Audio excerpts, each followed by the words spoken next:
Hey everyone, so today, seen as one of my most favorite characters, Raiden is coming back. I wanted to go over some reasons why you should summon this Electro Archon and make her part of your next big team.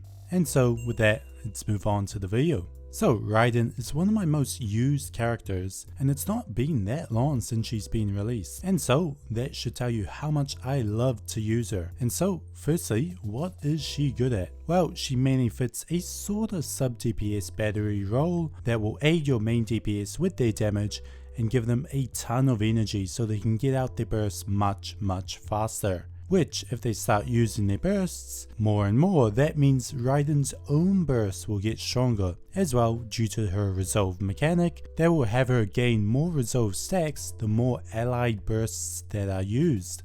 And so that means that she works perfect in teams that love to use their bursts a lot. One of which is a national team. Yep, so one team she works perfectly in, and one that if you do like running, then it is definitely recommended to pick up Raiden, as she is the perfect pick for it. So the big reason why she works so well in these national teams is firstly the resolve mechanic she has, which helps her damage out quite a bit, and also her battery capabilities, which helps your allies get their burst much faster, as well as her skill, which, while the damage isn't the best, it still provides a good amount of extra damage and reaction capabilities, which is very useful for this team. Now, there is another team she fits into so well, and that is a Eula team. She is actually arguably the best teammate for her due to her skill that Eula can use to reliably proc superconduct, which, while electro reactions aren't the best, this reaction is really good.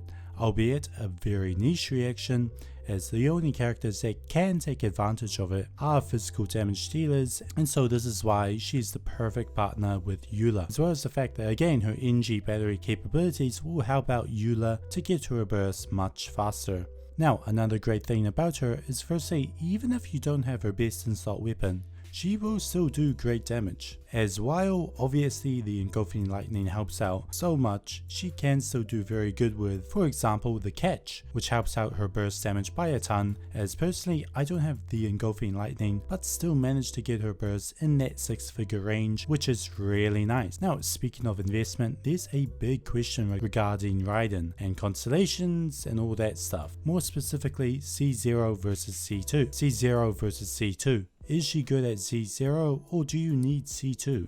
Which is a huge damage boost. So firstly, what is her C2? So her C2 will ignore 60% of the enemy's defense whenever she uses her burst, which is amazing damage wise. But do you need it? Well, personally I only own a C0 Raiden and I'm doing just fine. She's killing it, especially in my national team, and while obviously it would be nice for that extra boost in damage, it's perfectly fine to run her as a C0. It's not like, let's say, Noelle C6, which you will need if you want to build her as a damage dealer due to the massive increase in damage you can get from it, or C1 Bennett, which helps a ton if you want to play him as a support. Now overall, to go back to the question at hand, should you summon for Raiden? Well, in my opinion, yes. She's a great character that acts as a solid battery for teams and is the perfect partner for Eula. And if you already have her, then going for a C2 would be a very decent option, or even her best in slot weapon, which is what I'll probably be going for. As well, the Staff of Homer is great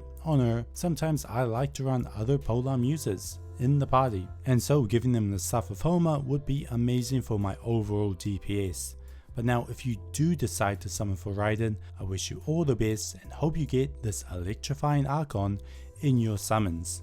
And so I hope you enjoyed this video, and I'll see you next time.